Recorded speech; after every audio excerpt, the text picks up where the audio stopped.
Retro.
All right, what is going on, everybody? What is going on, Locked In Nation? Welcome back to the Locked In Podcast, your home for personal development tips and sports analysis. We're back this week with episode 189. I want to welcome back to the podcast my good friend, a longtime friend, Bryce Simmons, returning guest. Thank you for coming on tonight, brother. I appreciate it. Thank you for having me. No problem, man. No problem. It's always an honor, man. I know anytime you come on, we're always dropping some gems. So we always have some solid knowledge to really, give to the audience, which is always great. And I love these financial episodes, to be honest. I've been doing a lot more finance episodes because I hear people actually, say like, hey, they're beneficial. Keep doing these types of episodes. So man, we love talking about finance, man. We're a little bit like, a little finance. I can talk about it all day. All day, man. All day. I love it. I freaking love it, man. So tonight, what we're going to be talking about, Bryce is going to, go through his story, how he kind of got into the finance industry. We're going to cover a lot of ground in a little window here. So we're going to talk a little bit about we'll get into eventually a little bit about the basics of like investing, credit, savings, cash flow, why it's so important. So we'll have a multitude of things we're going to go through here tonight, guys. But we'll start out with Bryce's story and everything like that, and then we'll kind of move forward from there. So if you're watching on YouTube, just want to say, hit that subscribe button. If you're not already subscribed, hit the notification bell to turn notifications on, because we release new content every single week related to either personal development or sports, so you don't want to miss that. Also hit that like button. It really, really helps us out. If you're watching on Facebook, I'm assuming you're already part of the group, so thank you. If you like what you see, hit that like button. And guys, feel free to comment in here. We love to just throw the comments up on the screen. If you're on YouTube, I can just throw them right up here. If you're on Facebook, I just got to kind of check from like the side angle here to make sure, everything with StreamYard to be able to, just read them out loud. But I'll still make sure I get your comments in. So comment in, guys. We'd love to see that. and sit back, relax, and enjoy the podcast, guys. So, all right, man. Where do we start? It's been a while since you've been on, man, but I appreciate you coming on. We were just talking, guys, behind the scenes. I think it's been March 23, man. It's almost a couple years, man, but it's great to have you. I know you're a busy man. Great to have you back in the seat, man. Great to have you back here. So, I appreciate it. Yeah. So, all right, man. So, for anybody who has not seen any of the previous episodes, man, Bryce, explain a little bit about yourself, man, who you are and how you kind of came into the finance industry and what really drew you to that. Okay, so my name is Bryce Simmons. I'm born and raised in Philadelphia. A little backstory about me is I decided that I wanted to work in corporate at a young age and realized that corporate was not where I wanted to be. I knew I wanted to be able to change my family's trajectory because we don't come from money. We don't come from anything like that. We come from very humble beginnings. And I wanted to make sure that I found something that led me to be able to do that. And I knew I needed to be an entrepreneur. The options were multi-level marketing companies, becoming your own boss in some kind of way, and finance just made the most sense. So I decided to kind of jump into that field, kind of. Hopefully that got the point across. Yeah, no, awesome, man. Yeah, it's a great explanation. Yeah, absolutely. And then, so some of the people, like, so right now, the people that you're working with, who are some of the people that you actually enjoy working with, and then who is your actual market, or I would say maybe your ideal client, so to speak, for you right Okay, now? so before I go there, I think it would be advantageous to kind of know why I decided to go in that direction and why I'm talking to people in that direction. So to go a little deeper into my story, I guess. 2020, well, actually a little further back, 2017. I was working for a very large telecommunication company, and I was offered by an old sensei of mine who actually was in a multi-level marketing company, but he and I used to do Thai boxing together. He reached out to me and said, Bryce, I want you to join me in doing insurance. And I said, I've never been interested in doing insurance. I have done sales since I was probably 13 or 14 years old. But I wanted to make sure that I had the money. And he says, Bryce, my guys are making between $700 and $1,700 a week. Now, 2017, I was 25 years old. And so 25, you're making $1,700 a week without a degree. It's kind of a big deal. And so I was all for it. I went and took the test, went through all the stuff, and failed miserably. I went into my car and cried my eyes out. No joke. And so I kind of gave up on finance, gave up on insurance, gave up on any of that kind of stuff. It was just like, it drove me crazy. I had some situations that went down in 2019, which I lost some important people in my life and kind of didn't know where I wanted to go. So the field that I was in, working for the same telecommunication company that I was working for, I decided it was time to leave. I needed to make more money and kind of grow because I couldn't be around those people anymore just because it wasn't the same without my mentorship that I grew so close to. So long story short, I decided to go to security. And then COVID happened. I'm not going to go into details of how bad COVID was, but people's personalities change when they get very desperate. And then being desperate, they become very aggressive towards anybody who they see as a problem for them to achieve what they want to achieve. And so after being threatened multiple times and going through some situations, I decided I wanted to go get a new job.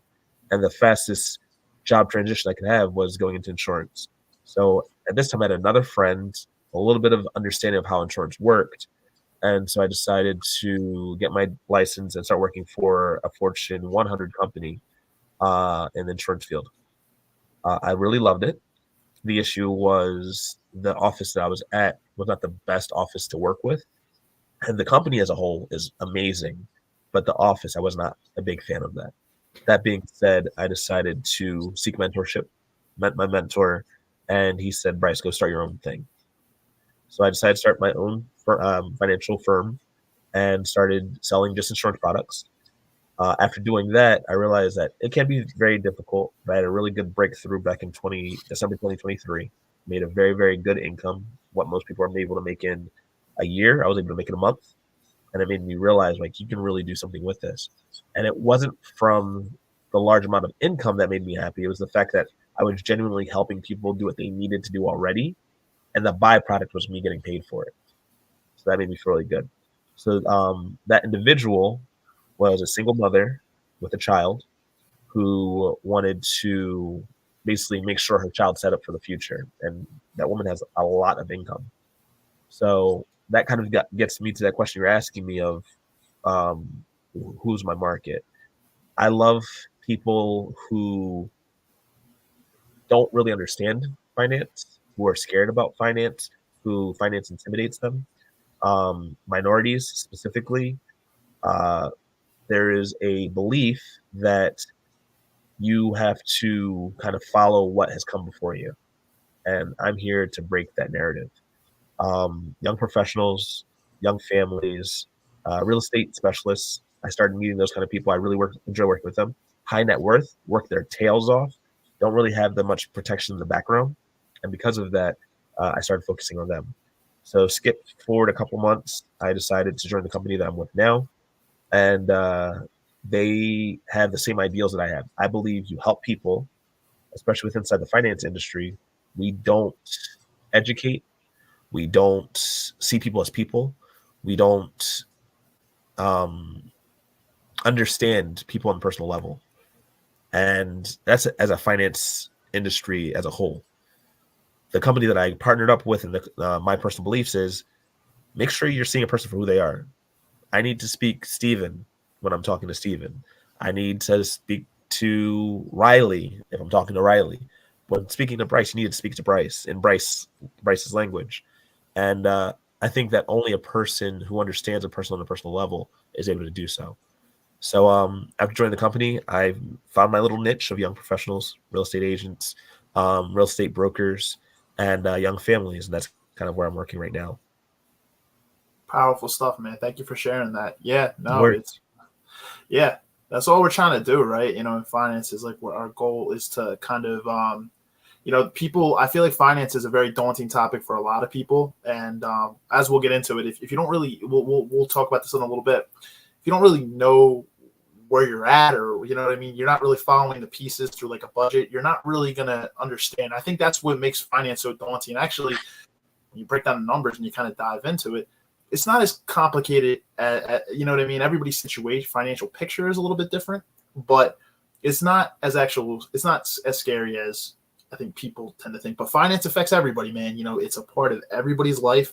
You know, that's one thing that everybody can say. You know, I always like to say, people always like to say the quote that money isn't everything. Okay, but it's a very powerful tool. It is you got to look at money as a tool. Like, yeah, it might not be everything, but I mean, who really ever said it was everything? It's a great tool, and it puts you in a great position. Money exists. Whether we like it or not, it exists.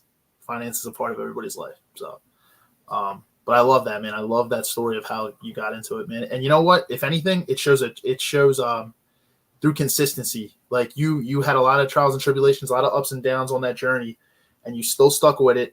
You were still consistent, and you know you still felt your calling kind of back to finance to all that. Because I remember that you told me you had gone into security and everything. Because me and you kind of reconnected, I think, around that COVID time, right? I think we kind of connected, and that's what you had told me, like right before COVID, like you got back into security for a little bit and things like that, and then you found your way back into insurance, and now look where you're at, man. You know, progressing, growing, and right.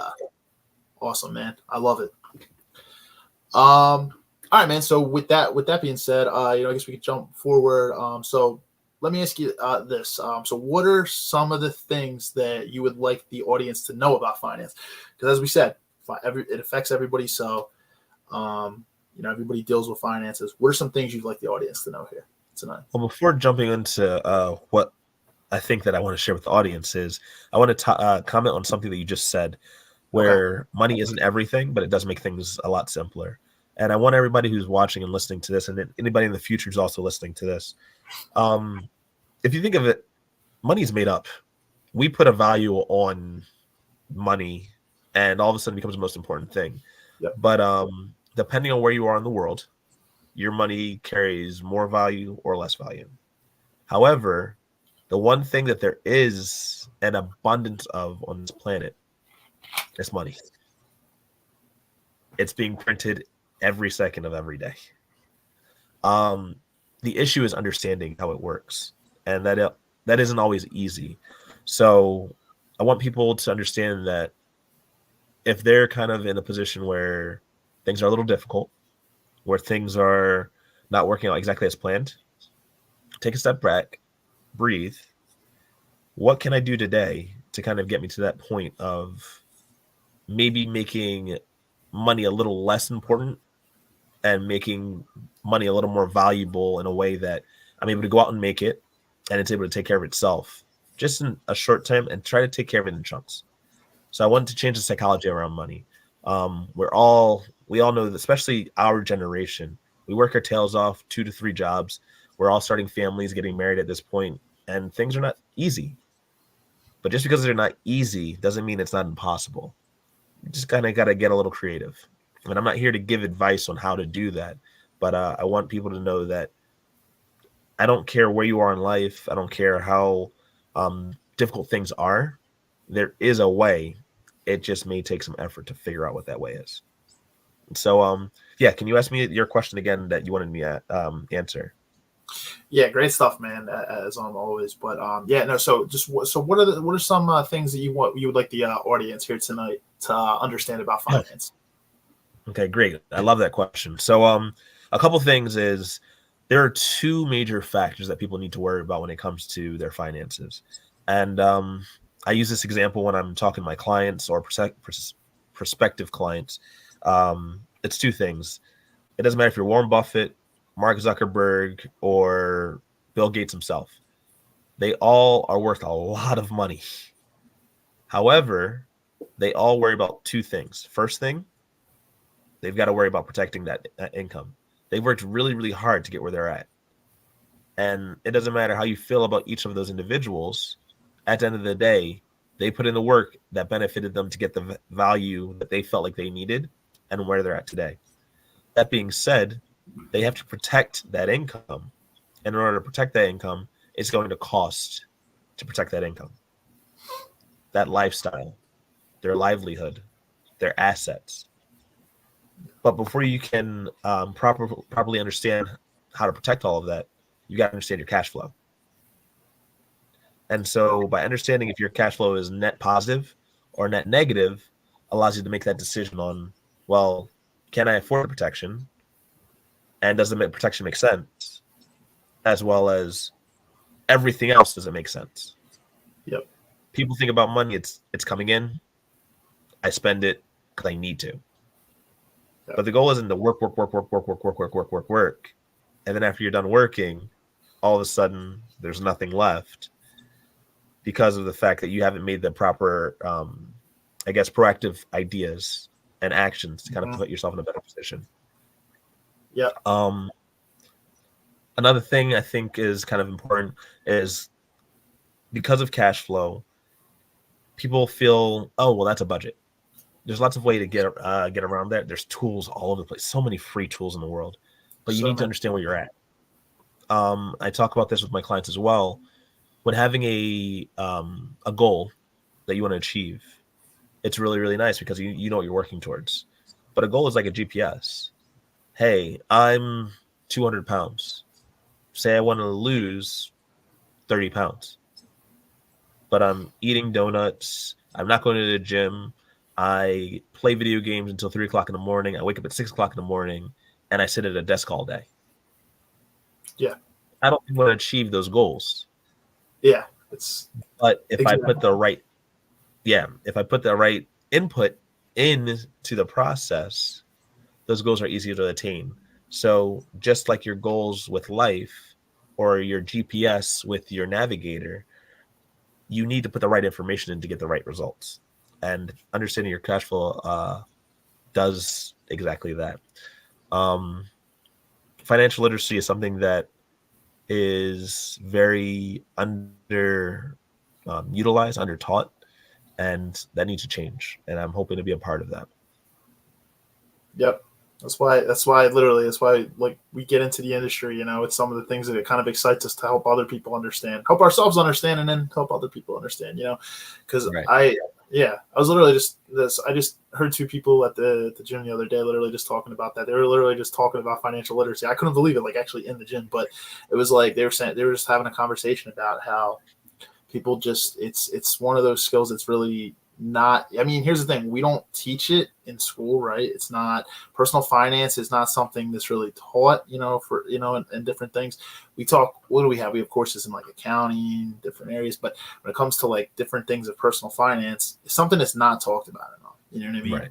And when it comes to cash flow, I guess you can kind of look at it almost like as a roadmap, right? Like you're saying with the gym, it's like, well, if you take those steps to sit around, eat donuts, not go to the gym, play video games at 3 o'clock in the morning, sit at a desk all day, you don't work an active job, and you want to lose weight, well, that's just simply not going to happen because you're not taking the correct steps. And I think helping people understand the steps is what's important, because there's different steps that you need to take to lose weight. And people say it's simple. What it's more discipline than anything, right? But the actual roadmap is you need to work out, you need to be in a calorie deficit, right? And then that's how you lose the weight. It's like, and as simple as it sounds, it takes a little discipline. And that's the same with finances, right? Sometimes you have to spend less. You have to do a little sacrifice. Or, when you actually open up the books and you see the numbers, if you actually want to try to continue to live that lifestyle, well, then what's the other solution? You got to make more money. So, you know what I mean? It's going to be one way or another, but we'll get into it. There's a lot of different there's different vehicles for money and different vehicles for finance. So I guess kind of going off of that, are there any best practices or like hacks that you would have to offer? I mean, maybe it's something in credit, maybe it's something savings, investing, asset protection, cash flow. Okay. So I want to go back to cash flow first. Okay. Because this is the biggest hack I can think of. And if anybody has questions about this, Steve has my information. Feel free to reach out. We can have a sit down and I can show you these hacks one-on-one personally where you can actually really see this stuff. But the first one is, a lot of people, including myself, hate budgeting. I hate figuring out, well, what do I have to put in here? What do I have to save so I can get this done, so I can apply it? I don't have time for it.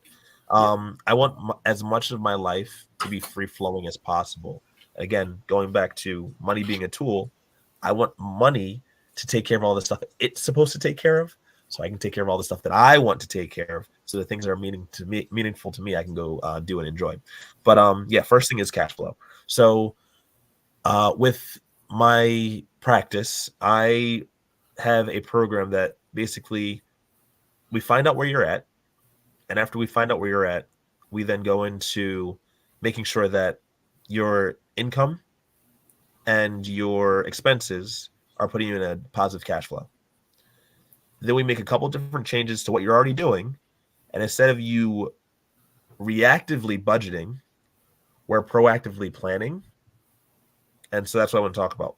You want to be in a proactive mindset of, I'm going to tell my money what to do before it does anything. And then instead of budgeting every single month trying to figure out what's happening, you're in a good position. Now, that sounds very vague.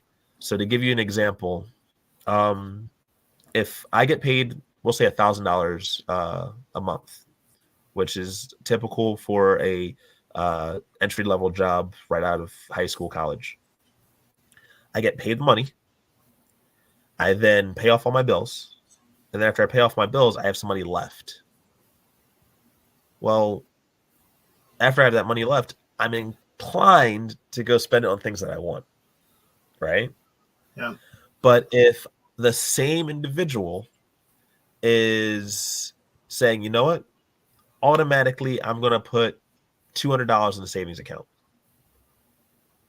And then after that, I'm going to pay everything that I need to pay. And then after I pay everything I need to pay, I've got leftover money. If I burn all of that money, it's okay. Because I'm saving, my bills are paid, everything's good. So that's the first hack.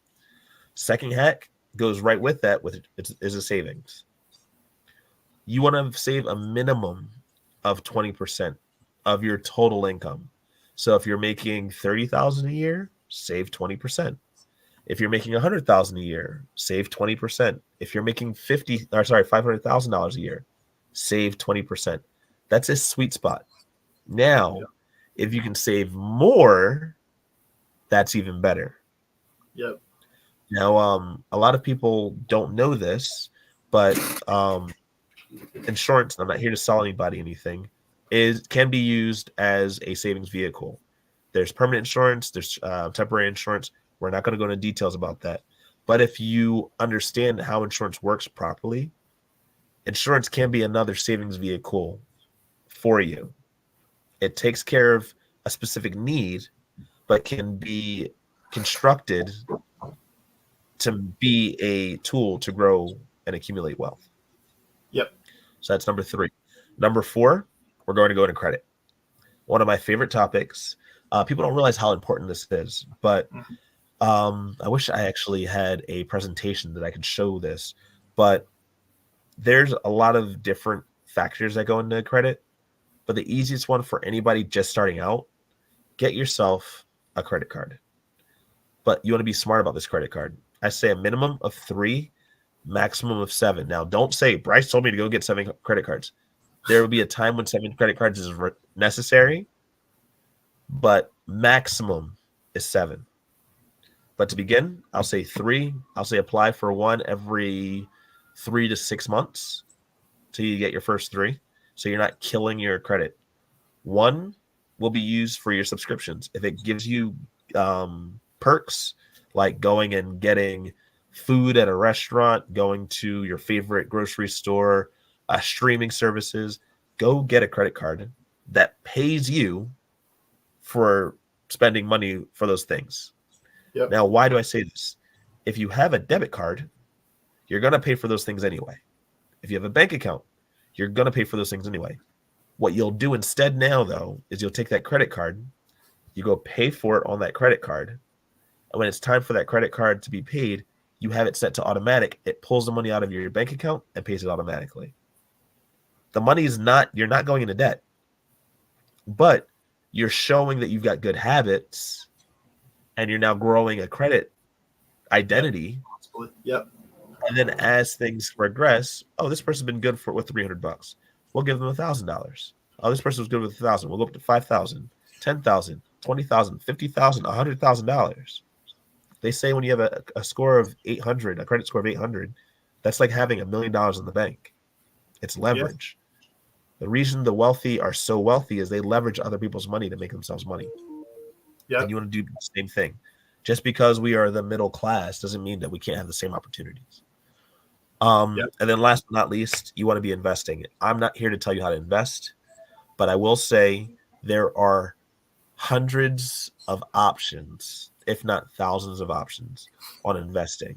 Now, they all fall in certain categories, but find what works for you. And if you don't know what may work for you, talk to a financial professional and they can help you out. Yeah, they can help you out with that. Exactly.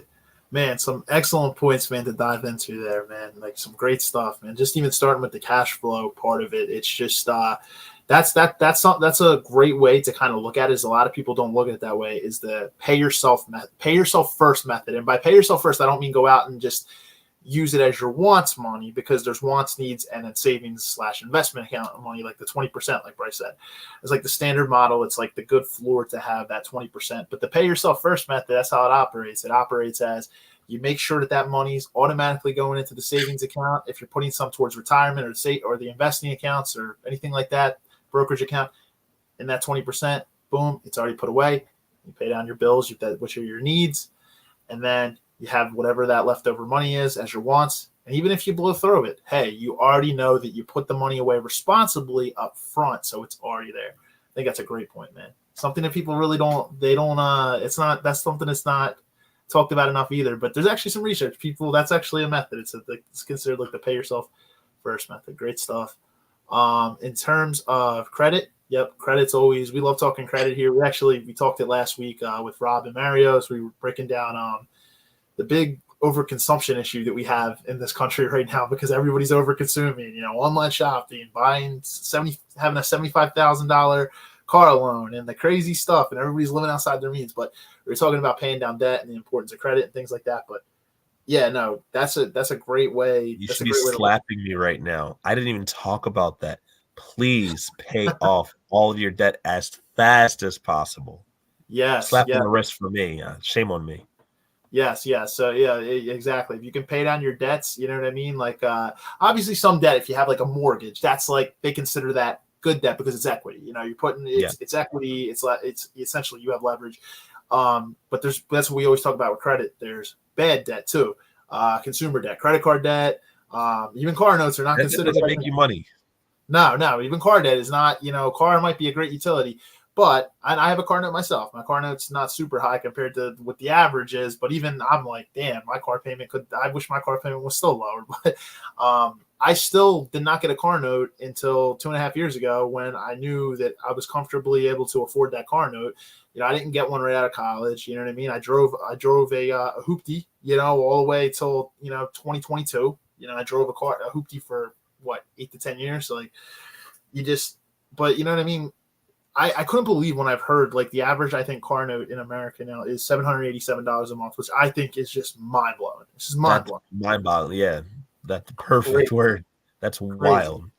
And now I'm hearing all these over $1,000 car notes and everything like that. But anyway, yeah, paying down debt, especially bad debt, is important. Even student loans. Student loans, I consider the interest rates are typically low on student loans, depending if you have private loans, federal. But it's an investment in your education as long as you finish, you know, and everything like that. But try to pay those off as well. Also, fun fact, declare. I hope you never get to this point. You declare bankruptcy. Student loans do follow you. Very rare circumstances you can ever get those expunged. So student loans, pay those down. Pay them down. Get rid of them. Get rid of them. It's that's scary. I listen to Dave Ramsey sometimes. Somebody had like $1 million in student loan. They went to dental school and they finished, but $1 million, like what? I mean, dental school is like 250,000-300,000. I'm like, where did you get $1 million? Like, yeah, crazy. That's scary. Scary. Yeah. But credit is so important, guys, because it opens so many doors for you. So, you know what I mean? It gives you a lot of leverage. So if you can develop good habits and pay down your cards responsibly and essentially be credit card people, because I know there's a lot of people out there that are not credit card people.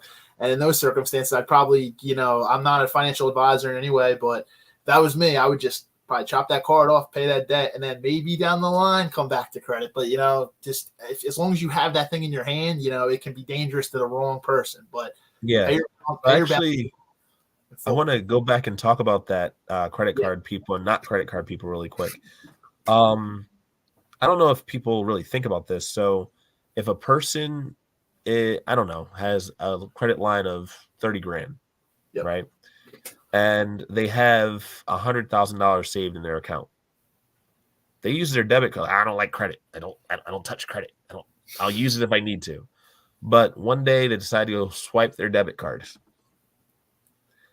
Someone hacks their account and takes all their money. Yep.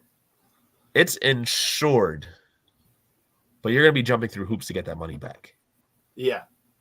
But if someone goes and spends 30 grand in a line of credit for you, best believe that credit card company is going to get their money back. Yep. Also, it's not your money. If that money never comes back to you, well, it wasn't your money in the first place. They've got insurance. They'll take care of that for themselves. Yep. You need to realize that each entity on this planet has a priority that is themselves first. Mm-hmm. We as people need to look at ourselves as our priority first. These large corporations have their best interest. And that's okay. Yep. That's why we are here in America, because we want the opportunity to capitalize on opportunity. Yep. They're doing exactly what they said they're going to do. They're capitalizing on their opportunity. We need to do the same thing. Yep.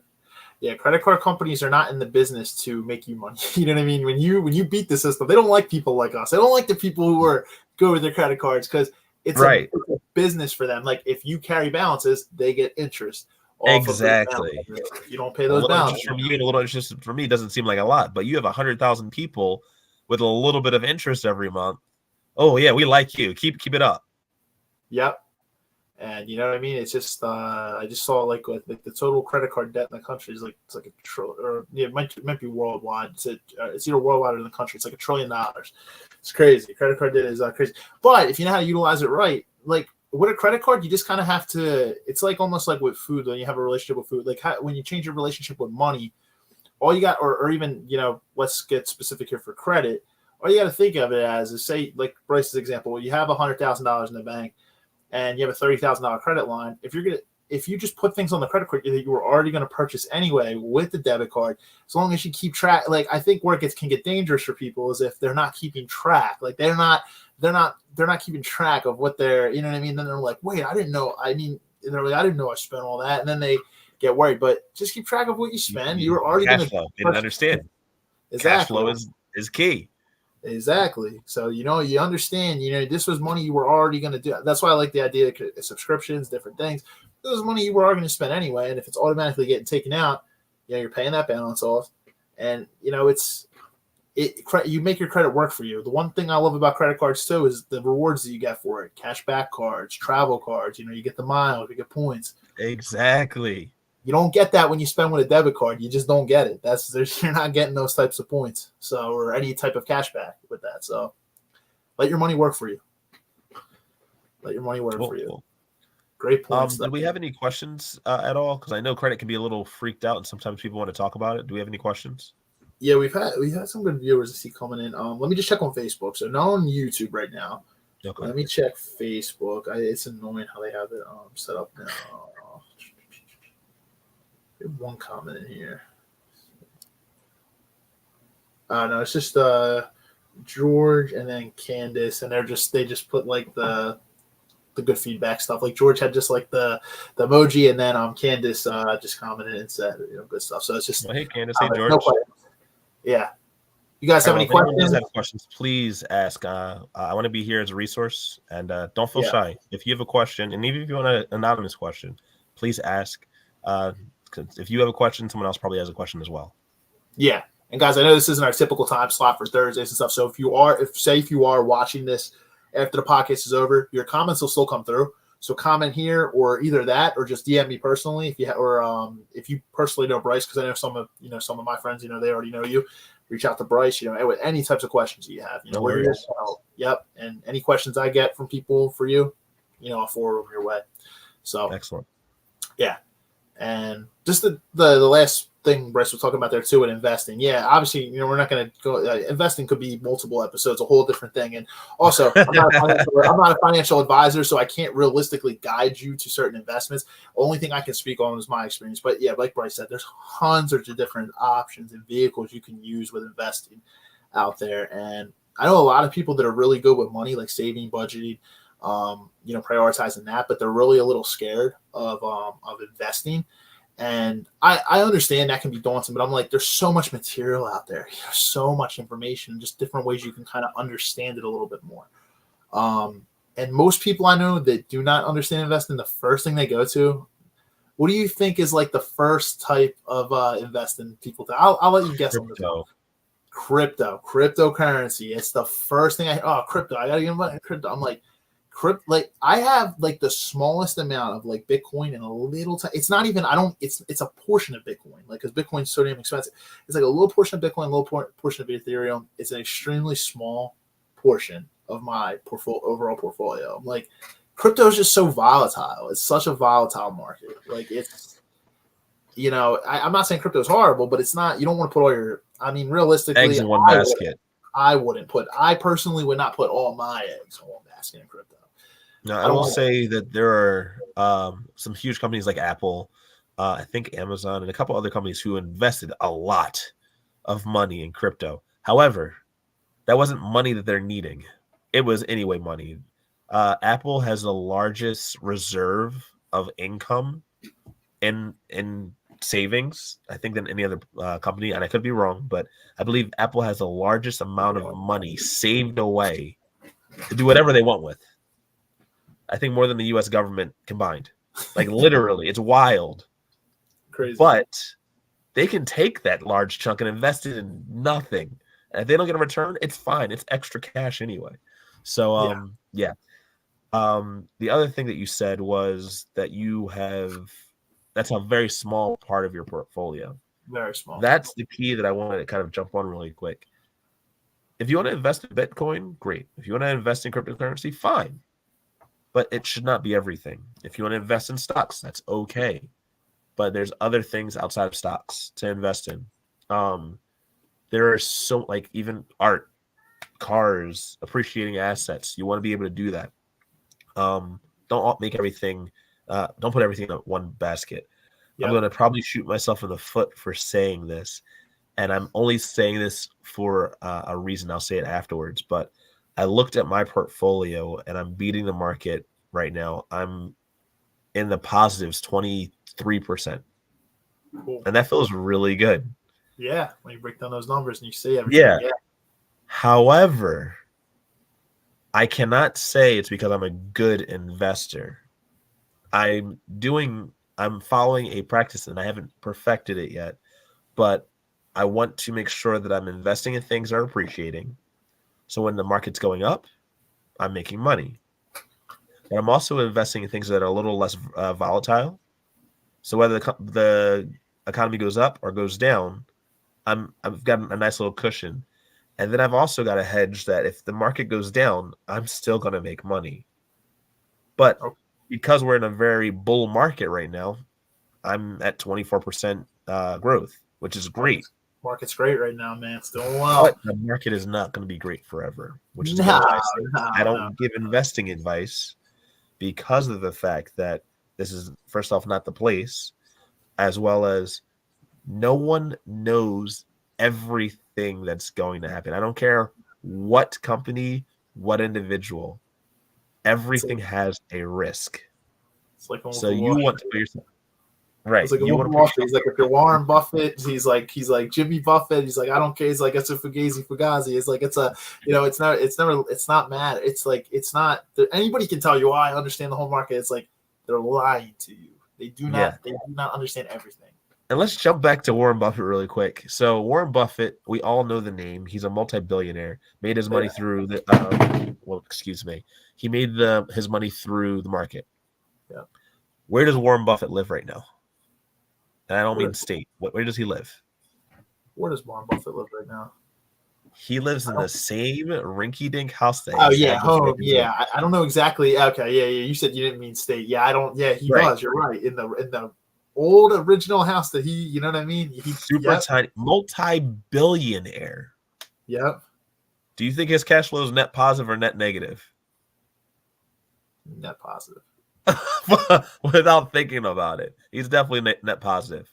So this goes to show, money is not everything, but you need other materialistic things that money can buy. But I would say the man's pretty happy. Yep. I think that's the critical part of it too, is even when it just comes to everyday spending, what a lot of the over-consumerism, what it was, I actually shared something on the podcast Facebook group earlier. It was just everybody is comparing themselves to everybody else, and everybody's trying to keep up with the Joneses. It's like, understand what matters to you and what's valuable. Because like you could be a multimillionaire and then people go, oh, but I don't understand why they would buy all those cars and stuff. But look, if you're a multimillionaire and can afford it, if you like cars, hey, buy a car. You don't have to but it's like some people, some people might like to wear decent clothes. It's like nice clothes. It's like, hey, buy, but as long as you can afford it. But it's like, don't buy cars because other people like, oh, I'm a millionaire now, I have to buy nice cars because Floyd Mayweather has nice cars, or this person has nice cars. Every millionaire or billionaire has nice cars. No, if you're not a car person, then just don't go out and buy. You know what I mean? Oh, you're not into fashion like that. You just you know what I mean? You're not a big fashion person. Don't go out and buy a bunch of fancy clothes when you have money. I think people always try to just keep up with everyone else, and they're like, I have to do this, I have to do that. But at the end of the day, what are you doing for realistically for yourself? You're just trying to portray a picture to other people. A lot of people do that who do not have money too. They just do it through credit and don't pay the balance. It's really wild that you just brought that up. I don't know. Have you watched the Jim Carrey documentaries? I have not. I will send the two that I just watched recently, but I finished one yesterday and I finished the other one. No, I finished one today. I finished one yesterday. I was on Facebook and this thing came up and I was really curious. I started diving like I do, you know me with my rabbit holes. Yeah. But Jim Carrey is one of my favorite actors, as also influencers in a way. And I know we all heard that he's been blacklisted and this is going on that and going. I don't care either way. If I find something interesting, I'm going to check it out. That being said, to bring up what you just said, Jim Carrey comes from humble beginnings in Canada, was not very wealthy, was homeless for a while, and worked his butt off to get where he was. He wrote himself a $10 million check, and he manifested, right? I'm not here to talk about manifestation, though. I'm here to talk about a point that you just brought up. He did everything he needed to make the money that he needed to make. After he got to the top of his career, though, what did he say? I don't mean anything. I am nothing. I am a character that I've created. Some parts I've created consciously. Some I had a little less control over. But having all this money doesn't mean anything to me. What means something to me is making people happy. Yep. What means something to me is what I choose to have value. But we've all had these values placed on us. Oh, this Louis Vuitton, this Gucci, this Dolce & Gabbana, these Balenciagas. They have some kind of value. Put any of that stuff inside of a fire. Watch it all burn. Yep. Exactly. Why are we worrying about the wrong things? Exactly. And when we go, that stuff isn't. It's not. We're not. It's not coming with us. We ain't taking it to the afterlife. You know what I mean? It's at the end of the day. It's like, I think the most important thing is the impact you can make on the world, because that's what you're going to be remembered for when you go. It's like, it's not going to be the materialism or all the other things you had. It's great to be able to afford nice things, but there's a famous saying that says it's okay to have nice things as long as nice things don't have you. So always remember, it's like, as long as these material items don't have you, because if you change when you start making money, that's when these things become a problem. Like, you start looking down on people. You're like, oh, they can't afford this. Like, oh, they're poor. They're broke. See, that's the wrong mindset. It's like, if you look at money as a tool, I think one of the best ways to look at money is when you have money, financial freedom, to have the freedom to be able to do whatever you want and utilize that money to do whatever you want. It's like, you don't have to have a million Louis Vuitton bags or a million cars in your driveway and all this. You know what I mean? It's just, or a million houses. It's just, and if you are, if you are a multi-millionaire, having houses are considered assets, but it's like, it's like, you can be a billionaire and just have, like, look at Warren Buffett, just one home. You don't have to have assets all over the place. He just chooses to utilize his assets in his own way.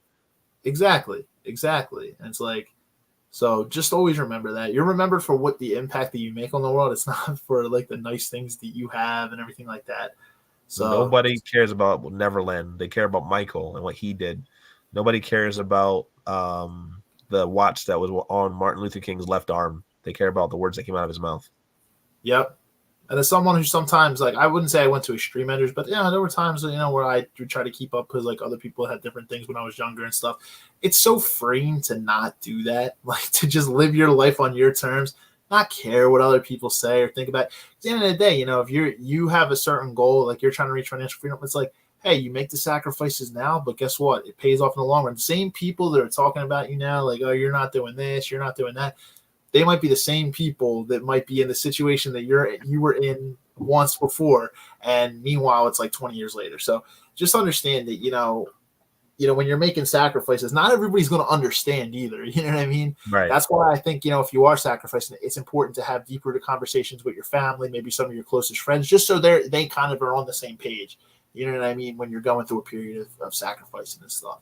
And your real and your close family members and your real friends, and your partner, you obviously, if you're with your partner and you guys are on the same page, they're going to understand that. They're not going to be like, oh, you can't do anything while I'm out here. Well, so they're probably not the right people to be in your life if that's the case. Exactly. So, your fan base is probably going to go like, why does this guy keep going off on these tangents? But something else popped up on my feed when I was on Instagram earlier. And I don't know if Alexander the Great actually said this, but this is what the post says. It says, when Alexander the Great was dying, he called generals and told them 3 final wishes. Wish number 1, only the very best doctor should carry my coffin. Wish number 2, scatter my wealth on the road to the graveyard. Wish number 3, leave my hand hanging in the wind for everyone to see. His generals were shocked and asked him to explain. Alexander replied, I want the doctors to carry me in my coffin to show that even the best doctors are powerless to cure death. I want the road scattered with my wealth so everybody can see that riches gotten on earth will stay on earth. And then I want my hands to swing freely in the wind so that people understand that we are born empty-handed and we shall leave empty-handed. After what's most precious is gone, which is time. Wow. That's why you shouldn't waste 8 hours per day at your job to make money. Instead, focus on things that make you happy, that make you feel meaningful, that make you feel influential. I love it. I love it, man. It's powerful. Powerful. Yeah. If we can't take it, like the money, you can't take it with us. It's like you could have the best doctors in the world, you know. It doesn't mean they're, you know, if you're terminally ill, they ain't gonna be able to take you, ain't gonna be able to bring you back. And yeah, it's, you know, it's right. We come into this world empty-handed and we leave empty-handed. At the end of the day, It's like, what did you realistically do to make an impact on this world? Did you spend your life being happy? Were you free? You know what I mean? Like like I say, you're remembered for how you touch it. It doesn't mean you have to do some crazy thing or create some crazy business either. You can just touch the lives of the people around you. Like it could be your family, it could be anything. You know what I mean? It's just it can be as simple as that. And it's just like, you know, you could have, and at the same time, you could have all the money in the world, and it's like, and if you didn't, you know what I mean? It's really sad. It's like, what is money without people to share it with? You know what I mean? Yep. I say that if you don't have people to share it with, it can be really lonely. So, yep. So it's definitely something that's important to understand. Agreed. So do you have any additional info go like before we end, and then I'll get your information so people can realistically be able to find you and everything if they need the content. Okay. So my main focus for anybody is it's never too early or too late. And I'm going to jump into an explanation of that really quick. My earliest asset that I got from my daughter, she was 15 days old. I've set my daughter up for her college fund to be fully funded, for her to have the money for her wedding if she decides that she wants to get married in the future, if she wants to buy a car, that's taken care of, if she wants to get her first house, that's taken care of. And I feel like I didn't have the opportunities that I'm setting my daughter up for, but I don't want her to be spoiled. She won't know that this money's there, but when I'm gone, she'll be taken care of. So whether I'm living or gone, she will be financially taken care of. But she will know the value of what money offers, but will know why this is put in place, and she will understand what's happening. No one is too poor to be working with inside a financial advisor professional.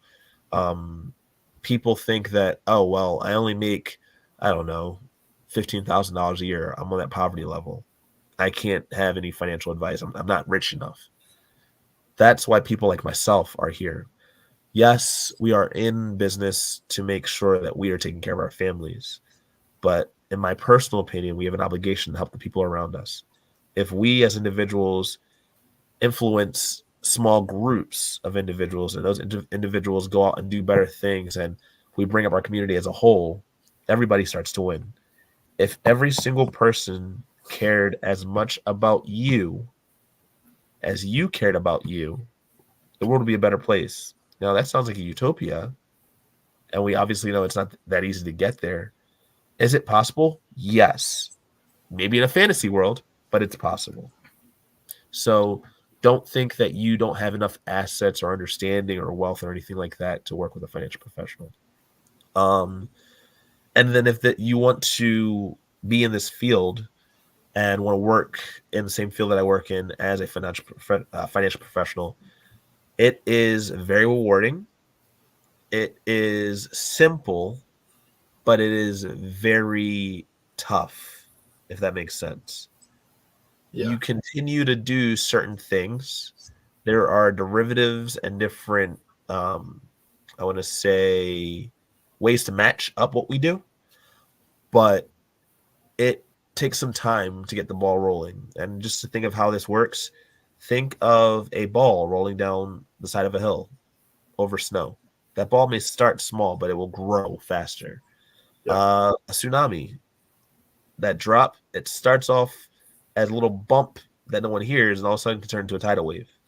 And then you've obviously got the locomotive. You start the wheels moving. It may not go fast, quick, but once it starts moving, you can't stop it. So it's a very, very, very rewarding career if it is something that you're going to dedicate yourself to. You have to be very consistent, and you have to persevere and be determined. Yep. That this will carry you a long way. Like Bryce said, it's very, very rewarding, but it takes discipline. As does, I feel like, as does anything that's rewarding. Yeah. You know what I mean? It's as does anything. You know what I mean? It's if it seems too good to be true, it probably is. You know what I mean? Anything that's worthwhile or rewarding. I learned that the hard way. Yeah, yeah. We've all been there. I've just seen growing up, what was it, like everyone's got a pyramid scheme or something. They try to so you see that all the time. And then you got a whole bunch of people who try to fall for it. Yep. I've had some people that wrote me into different ones. Different ones that are like, or MLM or different things to try to rope you in. Still know, unfortunately, some people that like are still in. But like, hey, And not all MLMs are bad. However, make sure that they are worth it for you and that they're properly leveraged, where you're getting more than what you're putting in. Exactly. Yeah, that's a good point. Yeah, not all MLMs are bad. That is very, very true. Say that 3 times fast. Yeah, MLM, not all MLMs. It's like that. That's a great point, though, man. It's like, I do agree. I think if we can uplift our community in the process, right? We're obviously, we have a duty to our families, right? To protect, provide, and guide to grow, especially as leaders of the family and everything like that. But I do agree, if we can kind of help uplift our community as well and help those around us grow and make an impact, it's rewarding as well, and it kind of just be an absolutely great thing. Yep. All right, but so as we kind of close out here, if people want to find you, what are, I guess, some different ways they can find you, like social media, specific links, like? So the easiest way to find me is LinkedIn. You can just type in Bryce Simmons. You should see my face. And on the banner, the same picture that Steve has for the banner, that's the same picture you'll see on my LinkedIn. You can go to Facebook and look for me. I have my personal Facebook where you'll see my daughter, myself, and my wife picking pumpkins. Or you can go to my business finance page, which is Bryce Simmons Financial. You can look that up. And then if you want my personal information, want to reach out to me, want to talk to me, want to email me, or want to see any of my stuff there, you can go to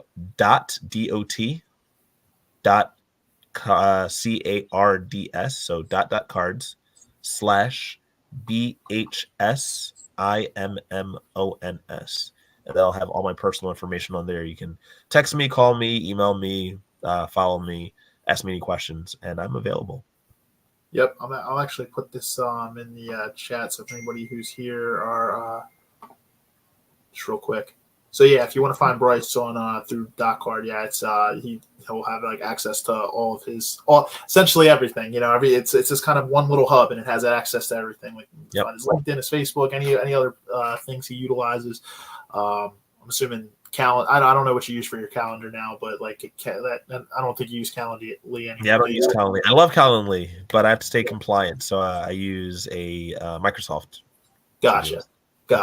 Yeah, so it's like a hub. You can kind of find everything under there. So yeah, guys, check that out there. You can go to .cards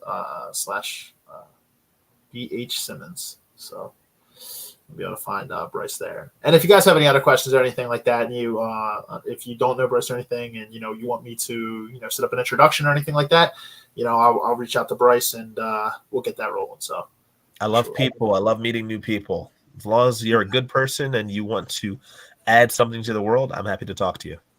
Yep, Bryce is a great guy, and he's got a really good heart, guys. He's a good, he's a good person, great person. It's crazy. I was just thinking, I'm like, before we end here, I think in January, it's going to be 10 years, man. 10 years since we've known We've each known other. each other for 10 years. Yeah, Jeez. yeah. Temple, man. 10 years. It's crazy. Wow. 2015, January, man. That's wild. Really is. Time truly does fly. It really That's does, man. wild.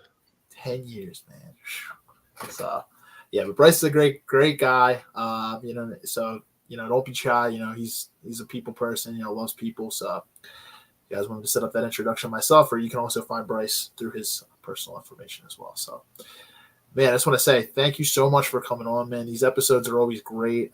In the near future, I'll try to get you on, not so much in a year and a half from now. I know you're a busy guy, so, obviously that's why I wanted to be flexible tonight, to get this, this episode done on Wednesday. And for the important episodes like this, and for when I got, if a bunch of people coming on, great people, I try to make those, I try to make my schedule as flexible as possible. So, well, I will try to make sure that I keep myself a little more free around these times. So then if it has to be a Thursday, I can make it Thursday as well. Cool. Yeah, awesome. So, man, thank you again. I really, really appreciate it, my brother. Have a great weekend. Great week. And then, we'll obviously, we'll still talk. So, sounds good. Well, thank you for having me. Yep. Everybody else out there too, we'll see you guys next week for episode 190. That's going to be an after hours episode. So we've done 2 finance episodes, and then we got one that's like more so on like dating, relationships. Those episodes tend to get a little bit more spicy. They're like the male-female panel episodes. So we do those at 9 p.m. So it's going to be 9 p.m. It's not going to be on Thursday. Ironically, it's going to be another Wednesday episode because Halloween is on. And I know a lot of people have kids and stuff. And yeah, Halloween's on Thursday. So we're going to do that episode next Wednesday at 9 p.m. So stay tuned for the promotion. Yeah, definitely check it out, man. Right. That being said, guys, have a great weekend, great week. See you next week, and take care, my brother. You too.